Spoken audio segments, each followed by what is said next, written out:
ನೀವೇನ್ ಜಾತ್ರೆ ಮಾಡಕತ್ತಿರಲ್ಲ ಅಲ್ಲಮ ಪ್ರಭುದೇವರು ಅವರು ಅಂತಕ್ಕಂಥದ್ದು ನಿಮ್ಗೆಲ್ಲ ಗೊತ್ತಿರಬೇಕು. ಅಂದ್ರೆ ಅಲ್ಲಮ ಪ್ರಭುದೇವರು ಎಷ್ಟು ದೊಡ್ಡ ಯೋಗಿ ಅಂತಕ್ಕಂಥದ್ದು ನಿಮ್ಗೆ ಗೊತ್ತಾಗುತ್ತೆ. ಬಹಳ ದೊಡ್ಡ ಯೋಗಿ ಆತಗೆ ಸಮಬರುವಂತಹ ಯಾವ ಯೋಗಿಗಳು ಆ ಕಾಲದಲ್ಲಿ ಇರಲಿಲ್ಲ.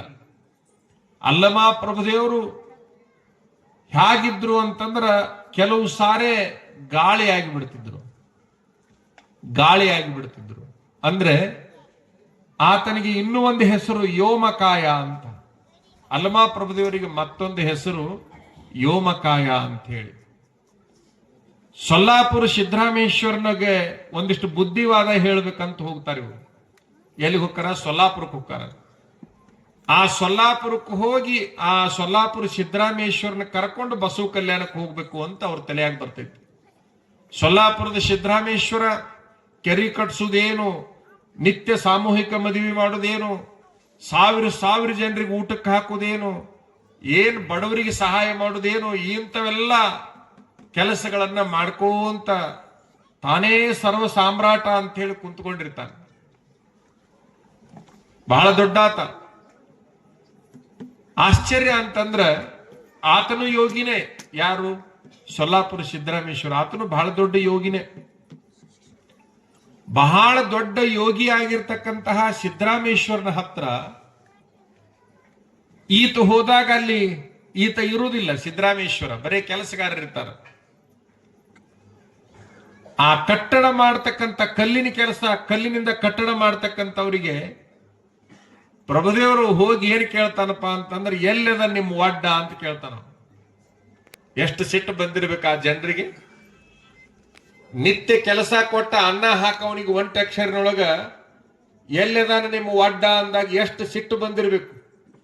ಎಲ್ಲರೂ ಸೇರಿ ನಮ್ಮ ಸಿದ್ದರಾಮೇಶ್ವರನಿಗೆ ಇಂಥ ಮಾತು ಮಾತಾಡ್ತೇನೋ, ಎಲ್ಲಿ ಅವನಿನ ಸಾಧು ಅಂತೇಳಿ ತಿಳ್ಕೊಂಡು ಎಲ್ಲರೂ ಸೇರಿಕೊಂಡು ಕಲ್ಲು ಹೊಡಿಯಾಕ ಚಾಲು ಮಾಡ್ತಾರೆ. ಏನು ಕಟ್ಟು ಕಲ್ಲು ಇರ್ತಾವಲ್ಲ, ಗಾಡಿ ಕಟ್ಟು ಕಲ್ಲು, ಆ ಎಲ್ಲ ಕಲ್ಲು ತಗೊಂಡು ಅಲ್ಲಮ ಪ್ರಭುದೇವರ ಮೇಲೆ ಹೊಡೆದು ಕೊಂದು ಬಿಡ್ಬೇಕು ಇವನ್ನ. ನಮ್ಮ ಸಿದ್ದರಾಮೇಶ್ವರನಿಗೆ ಹೆಂಗ ಮಾತಾಡಕತ್ತೆ ಅನ್ನೋದು ಇವನು ಉಳಿಸಬಾರದು ಅಂತೇಳಿ ಅಷ್ಟು ಕಲ್ಲು ಹೊಡೆಯುವಾಗ ಇವ್ರ ಕೈಯಾಗಿನ ಕಲ್ಲು ಅಲ್ಲಮ ಪ್ರಭುದೇವರಿಗೆ ಮುಟ್ಟಿದ ಕೂಡಲೇ ಹೂವಾಗಿ ಬಿಡ್ತಿದ್ವು. ಅಲ್ಲಿ ಒಗದಿರುವಂತಹ ಸಾವಿರಾರು ಕಲ್ಲುಗಳ ರಾಶಿ ಹೂವಿನ ರಾಶಿ ಆಗಿಬಿಡ್ತು. ಅವ್ರು ಹೆದರಿಬಿಟ್ರು. ಯಾರು? ಕೆಲಸ ಮಾಡೋರೆಲ್ಲ ಹೆದರಿಬಿಟ್ರು. ಇದೇನಪ್ಪ ಕಲ್ಲು ಹೋಗಿದ್ರು ಹೂ ಹಾಕವಲ್ಲ, ಕಲ್ಲು ಹೋಗದ ಕೂಡಲೇ ಹೂ ಆಗ್ತಾವಲ್ಲ ಅಂತೇಳಿ ಗಾಬರಿಯಾಗಿ ಹೆದರಿಕೊಂಡು ಓಡಿ ಹೋಗಿ ಆ ಸಿದ್ದರಾಮೇಶ್ವರನಿಗೆ ಹೇಳ್ತಾರೋ, ಯಾವನೋ ಒಬ್ಬನು ಬಂದಿದ್ದಾನೆ, ಮಹಾಪ್ರಭುಗಳೇ ನಿಮ್ಮ ವಿಷಯವಾಗಿ ಹಗುರವಾಗಿ ಮಾತಾಡ್ತಾ ಇದ್ದಾನೆ, ಕೆಟ್ಟ ಶಬ್ದಗಳಲ್ಲಿ ನಿಮ್ಮನ್ನು ಬಳಸ್ತಾ ಇದ್ದಾನೆ, ಏನೇನೋ ಮಾತಾಡ್ತಾ ಇದ್ದಾನೆ, ನಮಗೆ ಸಿಟ್ಟು ತಡ್ಕೊಳಕ್ಕಾಗಲಾರ್ದ ನಾವು ಅವನಿಗೆ ಕಲ್ಲು ಹೊಡೆದ್ವಿ. ಆ ಎಲ್ಲ ಕಲ್ಲುಗಳು ನಾನಾ ತರ ಹೂವಾಗಿ ಬೀಳಾಕ್ ಹತ್ತಿ ಬಿಟ್ಟಿದ್ದಾವೆ. ಆ ಹೂವಿನ ರಾಶಿ ಮೇಲೆ ಅವ ನಿಂತ್ಕೊಂಡ್ಬಿಟ್ಟಿದ್ದಾನೆ. ಅವನೇ ಯಾರಪ್ಪ ಬಂದಾವ ಅಂತೇಳಿ ಇವ ತನ್ನ ಗತ್ತಿನೊಳಗೆ ಸಿದ್ದರಾಮೇಶ್ವರ ಹೋಗಿ ನೋಡ್ತಾನ. ನಾನು ಏನ್ ತಿಳ್ಕೊಂಡಿಯೋ ನೀನು? ಹೂವ ಮಾಡಿರ್ಬಹುದು ನೀ ಕಲ್ಲನ್ನ. ನಾನೇನದೀನಿ ಗೊತ್ತಾ? ಈ ಚರ್ಮದ ದೇಹವನ್ನ ವಜ್ರ ದೇಹ ಮಾಡಿರ್ತಕ್ಕಂಥವ್ ನಾನು ಅಂದವ. ಏನಂದವ? ಈ ಚರ್ಮದ ದೇಹ ಐತಲ್ಲ, ಇದನ್ನ ತೆಗೆದು ವಜ್ರ ದೇಹ ಮಾಡಿದೀನಿ ನಾನು. ಅಂತಹ ಯೋಗಿ ಅದೀನಿ ನಾನು. ನನ್ನಂತವನ ಮುಂದೆ ನಿಂದ್ಯಾವ ದಿಮಾಕ? ಏನ್ ಬಂದಿ ಇಲ್ಲಿ ತೋರ್ಸಾಕ್? ಒಂದು ಸಾರಿ ಪರೀಕ್ಷೆ ಮಾಡ್ತೀಯನ್? ನನ್ನ ಮಾಡ್ತೀನಿ ಅಂದವ. ತಗೋ ಹಂಗಾದ್ರ ಈ ತಲವಾರ್ ತಗೋ ಅಂದ. ದೊಡ್ಡದೊಂದು ಕತ್ತಿ ಇರ್ತೈತಲ್ಲ, ಆ ತಲವಾರನ್ನ ಅಲ್ಲಮ ಪ್ರಭುದೇವರ ಕೈಯಾಗ ಕೊಟ್ಟು ಸಿದ್ದರಾಮೇಶ್ವರ ತನ್ನ ತಾಕತ್ತನ್ನ, ಯೋಗದ ಶಕ್ತಿಯನ್ನು ತೋರಿಸ್ಬೇಕಂತ ಹೇಳಿ, ಹೊಡಿ ನನಗೆ ನೋಡೋಣ, ಕತ್ತರಿಸಿ, ನಾನು ಯಾಕಡೆ ಕತ್ತರಿಸ್ತೀನಿ ನೋಡೋಣ ಅಂತೇಳಿ ಅಂದಾಗ ಹರಿತವಾದ ತಲವಾರನ್ನ ಕೈಯಾಗ ಕೊಟ್ಟು ಕುತ್ತಿಗೆಗೆ ಹೊಡಿತಾನ. ಕಡಲ್ ಅಂತತೆ ಹೊರತಾಗಿ ಅದು ನಡುದೂ ಇಲ್ಲ, ಕತ್ತರಿಸೋದೂ ಇಲ್ಲ. ಚೂರು ಬೇಕಿಲ್ಲ, ಅದೇನಾಗೋದೇ ಇಲ್ಲ. ಕಡಲ್ ಅಂತೇಳಿ ಶಬ್ದ ಬರ್ತೈತಿ. ಹೊಟ್ಟಿಗೆ ಹೊಡಿ ಅಂತಾನ. ಹೊಟ್ಟಿಗೆ ಹೊಡೆದ್ರು ಕಡಲ್ ಅಂತ, ತೊಡಿಗೆ ಹೊಡಿ ಅಂತಾನೆ. ಎಲ್ಲಿ ಹೊಡೆದ್ರು ಕೂಡ ಅದು ಮುರಿದು ಬೀಳಾಕತ್ತೆ ಹೊರತಾಗಿ ತಲವಾರ. ಆದ್ರೆ ಇವಂಗೇನಾಗ್ಲಿಲ್ಲ. ಇದು ನನ್ನ ಯೋಗ ಶರೀರ, ಇಂಥವನ ಮುಂದೆ ದಿಮಾಕ ತೋರ್ಸಾಕ್ ಬಂದಿ ನೀನು ಅಂದ. ಓಹೋ, ಭಾರಿ ಗಟ್ಟಿ ಮಾಡಿಬಿಡು ಅದನ್ನ, ಭಾರಿ ಗಟ್ಟಿ ಮಾಡಿಬಿಡು ಅಂದ ಪ್ರಭುದೇವರು.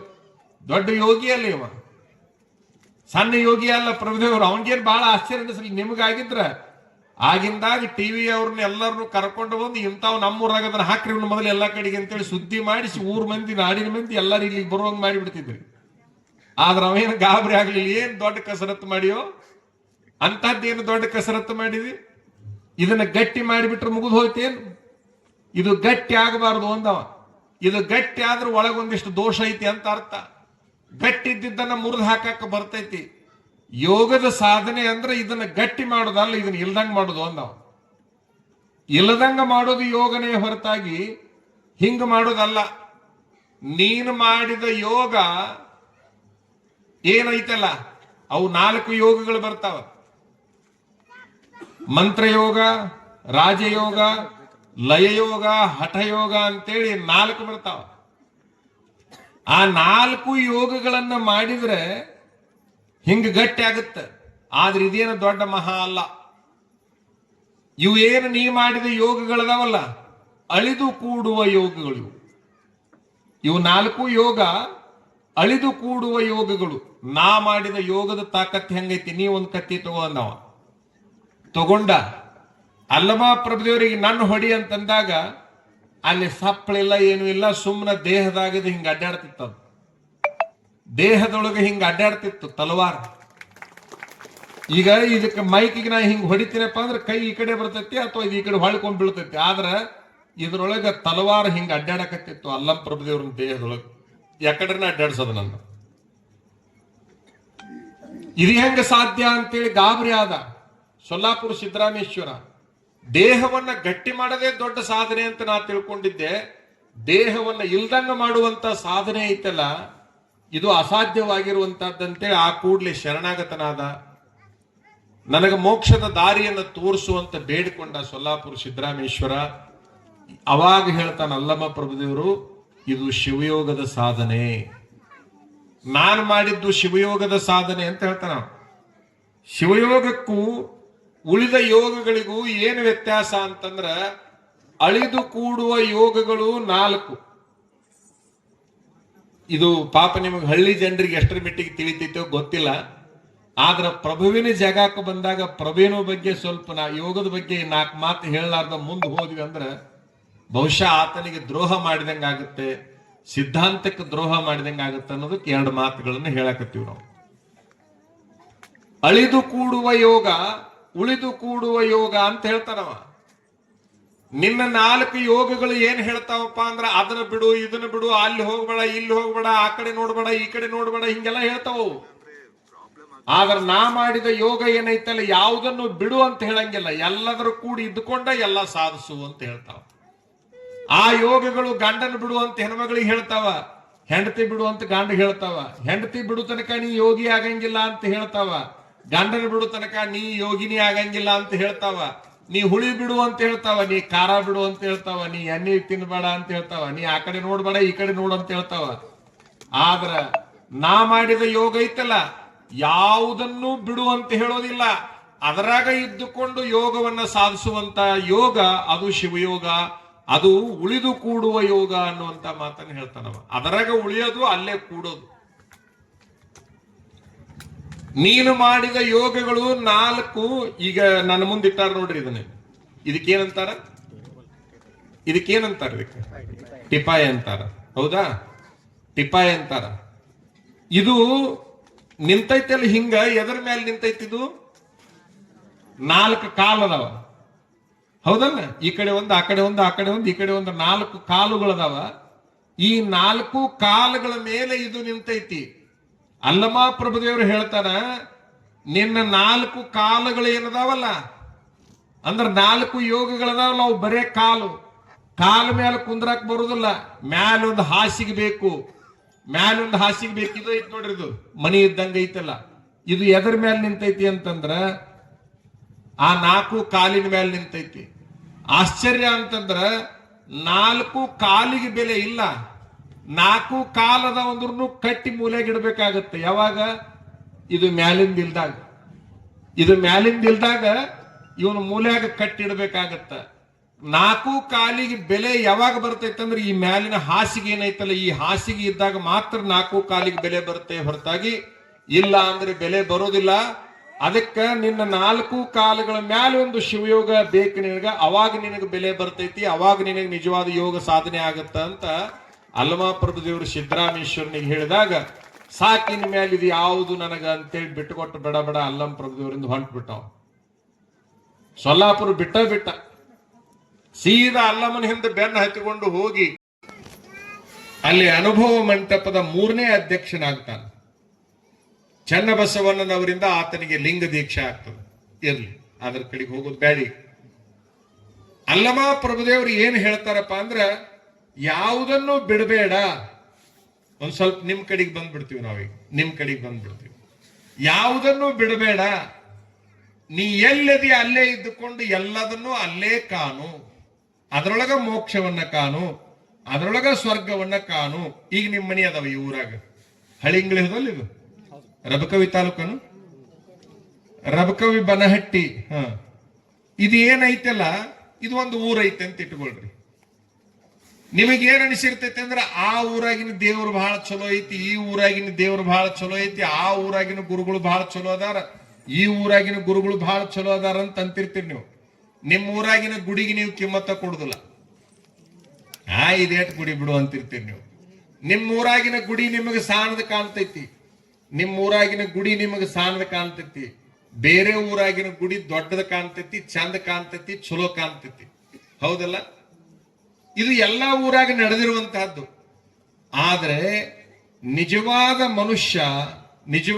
ಮನುಷ್ಯಳು ತಾನಿದ್ದಲ್ಲಿ ಎಲ್ಲವನ್ನ ಸಾಧಿಸ್ತಾಳೆ ಹೊರತಾಗಿ ಇನ್ನೊಂದು ಕಡೆಗೆ ಹೋಗಿ ಸಾಧಿಸುವಂತ ಹುಚ್ಚ ಸಾಹಸಕ್ಕೆ ಹೋಗುವುದಿಲ್ಲ. ಅದು ನಮಗ್ ಗೊತ್ತಿರಬೇಕು. ನಾವು ಮೊದಲಿಗೆನೆ ಒಂದು ವಚನ ಹೇಳಿದ್ವಿ ನಿಮಗೆ, ಕಂಡುದ ಹಿಡಿಯಲ್ವಲ್ಲದೆ ಕಾಣದುದ ನರಸಿ. ಇದು ಯಾರ್ದು ವಚನ ಗೊತ್ತೇನು? ನೀವು ಯಾರ ಜಾತ್ರೆ ಮಾಡಕತ್ತಿರಲ್ಲ ಅವ್ರದ ಇದು, ಅವ್ರು ಹೇಳಿದ ಮಾತ ಇದು. ಕಂಡುದ ಹಿಡಿಯಲ್ವಲ್ಲದೆ, ಯಾವುದೋ ಒಂದು ಕಾಣಕತ್ತೈತಿ ನಮಗ, ಅದನ್ನ ನಾವು ಹಿಡ್ಕೊಳಕ್ ತಯಾರಿಲ್ಲ. ನಮ್ಮ ಕಣ್ಣಿದ್ರಿಗೆ ಏನ ಕಾಣಕತ್ತೈತಲ್ಲ ಅದನ್ನ ನಾವು ಹಿಡ್ಕೊಳಕ್ ತಯಾರಿಲ್ಲ. ಕಂಡುದ ಹಿಡಿಯಲ್ವಲ್ಲದೆ ಕಾಣದುದ ನರಸಿ, ಯಾವ್ದು ನಮಗೆ ಕಾಣಂಗೆ ಇಲ್ಲ ಅದನ್ನು ಹುಡುಕೋಂತ ಹೋಗೋದು, ಕಾಣದುದನ ಹುಡುಕೊಂತ ಹೋಗಿ ಕಾಣದುದನ ಅರಸಿ ಸಿಕ್ಕದೆಂಬ ಬಳಲಿಕೆಯ ನೋಡ. ಅದು ಸಿಗುವಲ್ದಲ್ಲ, ಅದು ಸಿಕ್ಕಿದ್ರೆ ನಾ ಏನ್ ಹಾಕಿದ್ನೇನ, ದೊಡ್ಡವಕ್ಕಿದ್ನೇನ, ಹಿಂಗ ಹುಡುಕುದ ಹಂಗ ಹೋಗುದ. ಅದು ಸಿಗುತ್ತೇನು? ಸಿಗಂಗಿಲ್ಲ. ಒಬ್ಬ ಹೆಣ್ಮಗಳಿದ್ಲು, ಆಕಿನ ಗಂಡ ಕಲ್ಲು ಹೊಡಿತಿದ್ದ. ಬೆಳಗ್ಗೆ ಹೋದವನ ಒಂದು ದೊಡ್ಡದೊಂದು ಗಣ್ಣು ತಗೊಂಡು ಹಾರಿ ತಗೊಂಡು ಹೋಗಾವ, ಗುದ್ಲಿ ತಗೊಂಡು ಹೋಗಾವ, ಗುದ್ಲಿಯಿಂದ ಮಣ್ಣು ಸರಸಾವ, ಆ ಮಣ್ಣನ್ನು ಸರಿಸಿ ಹಿಂಗ ಹಾರಿ ಹಾಕಿ ದೊಡ್ಡ ಬಂಡೆನ ಹಿಂಗ ಉಳ್ಳಿಸಾವ. ಗಣ್ಣು ತಗೊಂಡು ಕಲ್ಲು ಒಡೆದು ಆ ಕಲ್ಲುಗಳನ್ನ ಮಣಿ ಕಟ್ಕೊಂಡು ಅವರಿಗೆ ಮಾರಾವ. ಬೆಳಗ್ಗೆ ಹೋಗಾವ, ಸಾಯಂಕಾಲ ಬರಾವ, ಬೆಳಗ್ಗೆ ಹೋಗಾವ, ಸಾಯಂಕಾಲ ಬರಾವ. ಈಕೇನು ಮದುವೆ ಆಗಿ ಬಂದಿದ್ಲಲ್ಲ ಇವನು ಹೆಂಡತಿ, ಕಲ್ಲು ಹೊಡಿ ಅವನ ಹೆಂಡತಿ, ಈಕೆಂತಾಳ, ಇದನ್ನೊಳೆ ಮಾಡಿಕೊಂಡೆ ನಾನು, ಇದಕ್ಕೊಂದು ಕಾರ್ ಇಲ್ಲ, ಇದಕ್ಕೊಂದು ಮೋಟರ್ ಸೈಕಲ್ ಇಲ್ಲ, ಇದಕ್ಕೊಂದು ಬಂಗ್ಲೆ ಇಲ್ಲ, ಇದು ಒಮ್ಮೆ ವಿಮಾನದಗರ ಕರ್ಕೊಂಡು ಹೋಗ್ಲಿಲ್ಲ, ರೈಲ್ವೆದಗರ ಕರ್ಕೊಂಡು ಹೋಗ್ಲಿಲ್ಲ, ಇದು ಏನು ಕಟ್ಟಿಕೊಂಡೆಪ್ಪ ನಾನು, ಬೆಳಗ್ಗೆ ಹೋಗ್ತೈತಿ ಕಲ್ಲು ಹೊಡಿತೈತಿ, ಸಾಯಂಕಾಲ ಬರ್ತೈತಿ, ಇದು ಒಂಥರ ಕಲ್ಲು ಇದ್ದಂಗ ಐತಿ ಅಂತ ಆಕಿನ ತಲೆಯಾಗ ನಾನಾ ತರ ಅವನ ಬಗ್ಗೆ ಕೀಳರಿಮೆ. ಅವನ ಬಗ್ಗೆ ಎಷ್ಟು ಕೀಳರಿಮೆ ಬಂತು ಅಂತಂದ್ರ, ಇವನು ಬಿಟ್ಟು ಯಾರನ್ನಾರ ಬಹಳ ದೊಡ್ಡವ್ರನ್ನ ಮಾಡ್ಕೊಂಡಿದ್ರು ಚಲೋ ಇತ್ತಲ್ಲ ಅಂತ ವಿಚಾರ ಮಾಡಿ ಹುಡುಕಾಕತ್ತಿದ್ ನೋಡ್ರಿ. ಈಗರ ಏನಾಗೈತಿ, ಹುಡುಕೊಂಡ ಬಿಡುನಂತೆ. ಊರಾಗ ಬಹಳ ದೊಡ್ಡ ಮನುಷ್ಯ ಇದ್ದ, ಅವನ ಕಡೆಗೆ ಹೋಗಿ ನಾ ನಿಮ್ಮನ್ನ ಮದುವೆ ಆಗಿಬಿಡ್ತೀನ್ರಿ ಅಂತ ಅಂದ್ಲು. ಯಾಕ ಅಂದವ, ನೀವು ಊರಿಗೆ ಬಹಳ ದೊಡ್ಡವ್ರಲ್ರಿ ಅದಕ್ಕ. ನಾ ಊರಾಗ ದೊಡ್ಡವ ಅಷ್ಟ, ತಾಲೂಕಿನಾಗ ಒಬ್ಬ ದೊಡ್ಡವ ಅದನ್ನ, ಅಲ್ಲಿ ಹೋಗು. ತಾಲೂಕಿನಾಗ ಯಾವನ ದೊಡ್ಡವಿದ್ದ ಅವನ ಹೆಸರು ಹೇಳಿದ ಕೂಡಲೇ ಈಗ ಅಲ್ಲಿ ಹೋದ್ಲು. ಜಿಲ್ಲಾದಾಗ ನನ್ಕಿಂತ ಒಬ್ಬ ದೊಡ್ಡವದ, ಅಲ್ಲಿಗೆ ಹೋದ್ಲು. ಈ ರಾಜ್ಯಕ್ಕನ ಒಬ್ಬ ಬಹಳ ದೊಡ್ಡವದಾನ, ಅಲ್ಲಿ ಹೋದ್ಲು. ಇಡೀ ದೇಶಕ್ಕ ಒಬ್ಬ ದೊಡ್ಡವದಾನ, ಅಲ್ಲಿ ಹೋದ್ಲು. ಇಡೀ ಪ್ರಪಂಚಕ್ಕೊಬ್ಬವದಾನ, ನಾನು ಬರೇ ದೇಶಕ್ಕಷ್ಟ, ಇಡೀ ಪ್ರಪಂಚಕ್ಕೊಬ್ಬ ದೊಡ್ಡವದಾನ, ಅಲ್ಲಿ ಹೋದ್ಲು. ಎಷ್ಟು ಹಠ ಮಾರಿರ್ಬೇಕು. ಇವನು ಬಿಟ್ಟಾಳ. ಹೋಗುದ ದೊಡ್ಡವ ಇಡೀ ಪ್ರಪಂಚಕ್ಕೆ ದೊಡ್ಡವ ಅನಿಸಿಕೊಂಡವ ಈಕಿಗೆ ಹೇಳ್ದ, ನಾ ಹೆಂಗ ನಿನ್ನನ್ನ ಇಟ್ಕೊಳಕ್ ಸಾಧ್ಯ ಐತಿ? ಯಾವ್ರದೇ ನೀನು? ಹೊರಗೆ ಹಾಕ್ರ ಕಡೆ ನಾವು ಅಲ್ಲಿ ಒಳಗೆ ಬಿಡ್ಲೇ ಇಲ್ಲ ಯಾರು. ನೀ ನನ್ನ ಮದುವೆ ಆಗುದು ಬೇಡ, ಕೊನೆಗೆ ನಿನಕ್ಕಿಂತ ದೊಡ್ಡವ್ರು ಯಾರ ಹೇಳ ಅಲ್ಲಿಗೆ ಹೋಗ್ತೀನಿ ಅಂತಂದು ಕೂಡ್ಲೆ ಇದಕ್ಕೆ ತಲೆ ಕೆಟ್ಟಂಗೆ ಕಾಣ್ತೈತಿ ಅಂತ ಹೇಳಿ ಮ್ಯಾಲೆದ ನೋಡು ಸೂರ್ಯ. ಯಾರು? ಸೂರ್ಯ ಬಹಳ ದೊಡ್ಡವ. ಅವ ಬಂದ್ರ ಈ ಜಗತ್ತಿನ ಆಟ ನಡೀತಿತ್ತು. ಅವ ಇಲ್ಲ ಅಂದ್ರೆ ಏನೂ ಇಲ್ಲ. ಸೂರ್ಯನುದಯ ತಾವರೆಗೆ ಜೀವಾಳ, ಲೋಕದ ಚೇಷ್ಟೆಗೆ ರವಿ ಬೀಜವಾದಂತೆ. ಈ ಜಗತ್ತಿನ ವ್ಯವಹಾರಕ್ಕೆ ಸೂರ್ಯನೇ ಮೂಲ ಕಾರಣ. ಸೂರ್ಯ ಉದಯ ಆಗ್ಲಿಲ್ಲ ಅಂತಂದ್ರೆ ಎಲ್ಲ ಇಲ್ದಂಗಾಗಿ ಹೋಗ್ಬಿಡ್ತೈತಿ. ಅದಕ್ಕೆ ಸೂರ್ಯ ಬಹಳ ದೊಡ್ಡವ. ಸೂರ್ಯನ ಹತ್ರ ಹೋಗು ಅಂದ ಕೂಡಲೇ ಇದು ಅಲ್ಲಿ ಹೋತ್ ನೋಡ್ರಿ, ಎಷ್ಟು ಹಠ ಮಾರಿರ್ಬೇಕು. ಅವನಿಗೆ ಹೋಗಿ ಯಾಕೆ ಬಂದಿದೆ ಅಂದವ, ನೀ ಬಹಳ ದೊಡ್ಡವಂತ, ಇಡೀ ಜಗತ್ತಿಗೆ ಪ್ರಪಂಚಕ್ಕೆ ಬಹಳ ದೊಡ್ಡವಂತ, ಅದಕ್ಕೆ ನಾ ನಿನ್ನ ಮದುವೆ ಆದ್ರೂ ಸುಖವಾಗಿರ್ತೀನಿ ಅಂತ ನಿನ್ನ ಹತ್ರ ಬಂದೀನಿ ಅಂದ ಕೂಡ್ಲೇನೆ ಅವ ಅಂತಾನ, ಬರಬರಿ ನೀ ಹೇಳುದಿಲ್ಲ, ಅವ್ರು ಹೇಳಿದವ್ರದ್ದು ಸರಿ, ನೀ ಬಂದಿದ್ದು ಸರಿ, ನನ್ನ ಮುಟ್ಟಿದ್ರು ಸುಟ್ಕೊಂಡು ಹೋಗ್ಬಿಡ್ತೀನಿ, ಬೂದಿ ಆಗಿಬಿಡ್ತೀವಿ. ನಾ ಬಹಳ ದೊಡ್ಡವಲ್ಲ, ನನ್ನ ಅಂದ್ರೆ ಸೂರ್ಯ ಅಂದ್ರೆ ಬೆಂಕಿ ಅಲ್ಲ, ನನ್ನ ಮುಟ್ಟಿದ್ರು ಸುಟ್ಕೊಂಡು ಹೋಗ್ಬಿಡ್ತೀವಿ, ಬೂದಿ ಆಗಿಬಿಡ್ತೀವಿ, ಏನು ಉಪಯೋಗ ಆಗುದಿಲ್ಲ. ನನ್ನ ಬದ್ಲಿ ಇನ್ನೊಬ್ಬ ಅವನ ಕಡೆಗೆ ಹೋಗು, ನಿಂಗೆ ಬಹಳ ಚಲೋ ಆಕತಿ, ಅಲ್ಲಿ ಹೋದ್ರೆ ನೀ ಏನು ಸುಡುದಿಲ್ಲ ಅಂತೇಳಿ ಅಂದಾಗ, ಯಾರು ಎಲ್ಲಿ ಅಂತ ಕೇಳಿದಾಗ ಚಂದ್ರನ ಕಡೆಗೆ ಹೋಗು ಅಂದ ಸೂರ್ಯ. ಚಂದ್ರ ತಂಪು ಬಹಳವ, ಅವನೇನು ಸುಡುದಿಲ್ಲ, ಸುಮ್ಮನೆ ಹೋಗಿ, ನೀ ತಂಪದ, ಬಹಳ ತಂಪು. ಅವನ ಕಡೆಗೆ ಹೋಗಿ ನಾನೇನು ಮದುವೆ ಆಗ್ಬೇಕಂತ ಮಾಡೀನಿ, ನೀ ಬಹಳ ದೊಡ್ಡವಂತ ಅಂದಾಗ ಬರಾಬರಿ ಮೋಡ ಬಂದ್ರು ಮುಚ್ಕೊಂಡು ಹೋಗ್ತೀನಿ. ಯಾವುದು ನನ್ನ ಮುಚ್ಚುತ್ತಲ್ಲ ಅದು ನನಗಿಂತ ದೊಡ್ಡದು. ನನ್ನ ಮುಚ್ಚೋದೊಂದು ಐತಿ ಅಂತಂದ್ರಾಗ ಅದು ದೊಡ್ಡದ ಅಲ್ಲ, ದೊಡ್ಡದಕ್ಕೆ ಮುಚ್ಚಾಕ ಬರ್ತೈತೆ ಹೊರತಾಗಿ ಸಣ್ಣದಾಗಿದ್ರೆ ಒಳಗೆ ಹೋಗಿತ್ತು. ಅದರ ಸಲುವಾಗಿ ನಾ ದೊಡ್ಡತಲ್ಲ, ಮೋಡ ಬಹಳ ದೊಡ್ಡದು, ಅಲ್ಲಿ ಹೋಗು ಅಂತಂದ ಕೂಡಲೇ ಮೋಡದ ಹತ್ರ ಹೋದ್ಲಿಕ್ಕೆ. ಆ ಮೋಡದ ಹತ್ರ ಹೋದ ಮೇಲೆ ಮೋಡಕ್ಕೆ ನಾನು ಮದುವೆ ಆಗುವಂತ ಕೇಳ್ಕೊಂಡಾಗ ಆ ಮೋಡ ಹೇಳ್ತಾನ, ಗಾಳಿ ಬಿಟ್ರೆ ಕರಿಗೆ ಹೊಕ್ಕಿನಿ, ನಾನು ಗಾಳಿ ಬಿಟ್ರ ಕರಿಗೆ ಹೊಕ್ಕಿನಿ, ನನ್ನನ್ನ ಕರಗಿಸು ಶಕ್ತಿ ಗಾಳಿಗೆ ಐತೆ ಅಂತಂದ ಮೇಲೆ ಗಾಳಿ ಬಹಳ ದೊಡ್ಡದು, ಅಲ್ಲಿಗೆ ಹೋಗು ವಾಯುದೇವ. ಗಾಳಿ ದೇವ ವಾಯುದೇವ ಅಂತೀವಲ್ಲ ನಾವು, ಅಲ್ಲಿ ಹೋಗಂತಂದ ಕೂಡಲೇ ಗಾಳಿ ಕಡೆಗೆ ಹೋದ್ಲಿಕ್ಕಿ, ನಾನಿನ್ನ ಮದುವೆ ಆಗ್ಬೇಕಂತ ಮಾಡಿ ನೀನಿಲ್ಲ ಅಂದ್ರೆ ಜಗತ್ತಿನೊಳಗೆ ಯಾರಿಗೂ ಉಸಿರಾಡಕ ಆಗುದಿಲ್ಲ. ಎಲ್ಲರೂ ಬದುಕಬೇಕಾಗಿದ್ರೆ ನೀ ಬೇಕ, ಪ್ರಾಣಿ ಪಕ್ಷಿಗಳಿಗೆ ಮನುಷ್ಯರಿಗೆ ಎಲ್ಲರಿಗೂ ನೀ ಬೇಕು, ಅದಕ್ಕೆ ನಾನು ನಿನ್ನ ಮದುವೆ ಆಗ್ಬೇಕಂತ ಮಾಡಿ ಅಂದಾಗ ನೆನಪಿನಾಗಿರ್ಲಿ ನಿಮ್ಗ, ಗಾಳಿ ಅಂತೈತಿ. ನೀ ಹೇಳೋದೇನೋ ಸರಿ, ಅಲ್ಲೊಂದು ಗುಡ್ಡ ಐತಲ್ಲ, ಆ ಗುಡ್ಡನ ಇವತ್ತಿಗೂ ತಡಾದ ಹೋಗಕ್ ಆಗಿಲ್ಲ ನನಗೆ. ನಾ ಏನಿದ್ರು ಈ ಕಡೆ ಬೀಸ್ಬೇಕು, ಗುಡ್ಡದ ಆಚೆ ಕಡೆ ಗಾಳಿ ಐತಿ, ಈಚೆ ಕಡೆ ಇಲ್ಲ ಅಂತ ಮಂದಿ ಮಾತಾಡ್ತಿರ್ತಾರ. ಗುಡ್ಡವನ್ನ ಹಿಂಗ ತಡಹಾದು ಹೋಗುವಂತ ಶಕ್ತಿ ನನಗಿಲ್ಲ. ನನ್ನ ತರಬಿಸು ಶಕ್ತಿ ಗುಡ್ಡಕ್ಕೈತಿ ಅಂತಂದ್ರ ಆ ಗುಡ್ಡ ಬಹಳ ದೊಡ್ಡದು, ಅಲ್ಲೇ ಹೋಗಿ ನೀನು ಅಂತ ಹೇಳಿದಾಗ ಆ ಗುಡ್ಡದ ಹತ್ರ ಹೋಗಿ ನಿಂತ್ಲಿಕ್ಕೆ ನಂಗೆ ಸಾಕಾಗೈತೆಪ್ಪ, ನಿನ್ನ ಮದುವೆ ಹಾಕಿನಿ ಅಂತ. ಆ ಗುಡ್ಡ ಹೇಳ್ತೈತಿ, ನನ್ನೊಬ್ಬವ ಸಣ್ಣ ಮಾಡಾಕತ್ತೇನ ಒಡ್ಡ ಅಂತ.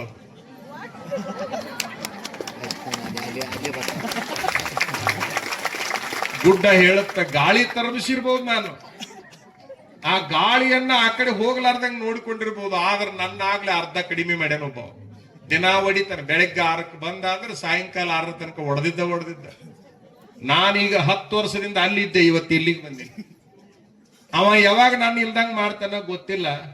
ನಾ ಬಹಳ ದೊಡ್ಡವಲ್ಲ, ಅವ ಬಹಳ ದೊಡ್ಡವ ಅಂದಾಗ ಈಕೆಂದು ತಿರುಗಾಡಿ ಸಾಕಾಗೈತ್ರಿ, ಅವ ಬಂದ್ರೆ ಇಲ್ಲೇ ಭೇಟಿ ಹಾಕಿನ್ ಬಿಡ್ರಿ. ಅವ ತಪ್ಪಿಸ್ಲಾರ್ದಂಗ ಬೆಳಗ್ಗೆ ಬರ್ತಾನಿರು, ನೀನ್ ಬೇಕಾದ್ರೆ ಯಾರು ಇರ್ಬಹುದು. ಈ ಗುಡ್ಡ ಸಣ್ಣ ಮಾಡವ ಅಂತೇಳಿ ಆಕಿ ಕಾಯ್ಕೋತ ಕುಂತಾಗ ಅವ ಯಾರು ಆಗಿದ್ದಿಲ್ಲ, ಆಕಿನ ಗಂಡನ ಆಗಿದ್ದವ,